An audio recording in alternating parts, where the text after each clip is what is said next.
Cette vidéo montre-t-elle un missile qui rebondit sur un ovni?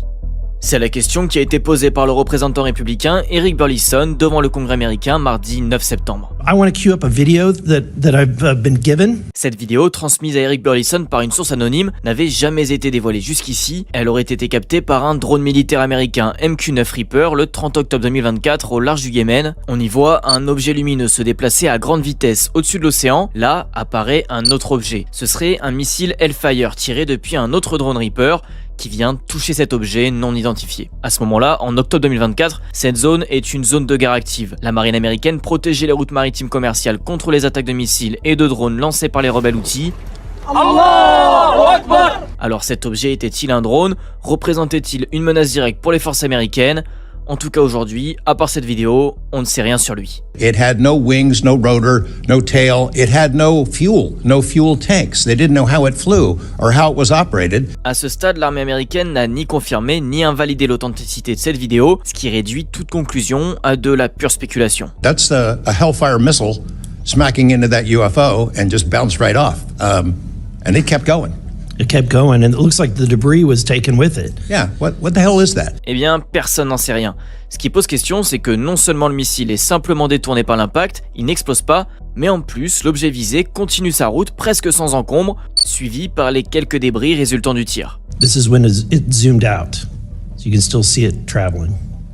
Bon, si on part du principe que c'est bien un missile, ce qui n'est pas avéré, mais bon, gardons cette hypothèse, rien ne dit qu'il rebondit sur cet objet. Selon le site spécialisé avionchasse.fr, plusieurs hypothèses peuvent expliquer l'absence d'explosion. La première, le missile était non armé, c'était un tir d'entraînement. La deuxième, le missile n'a pas fonctionné normalement, il a frôlé l'objet, n'a pas assez touché pour déclencher l'explosion, ou tout simplement était défectueux. La troisième, c'est une illusion d'optique. La qualité d'image, la façon dont le missile est filmé peuvent donner l'impression d'une collision qui n'en est pas une. La quatrième, c'est un ou un dispositif créé par un adversaire pour tromper, ou même une expérimentation pour tester des systèmes anti-drones. Et la cinquième, c'est effectivement une technologie inconnue ou non humaine, mais le manque de données empêche de l'affirmer. Alors, quel intérêt de diffuser cette vidéo devant le Congrès américain? En fait, le 9 septembre, se tenait au Congrès une audition sur la transparence autour de la question des ovnis et la protection des lanceurs d'alerte. Une audition organisée par le groupe de travail sur la déclassification des secrets fédéraux, une instance parlementaire américaine mise en place à la Chambre des représentants qui travaille justement sur ces informations classifiées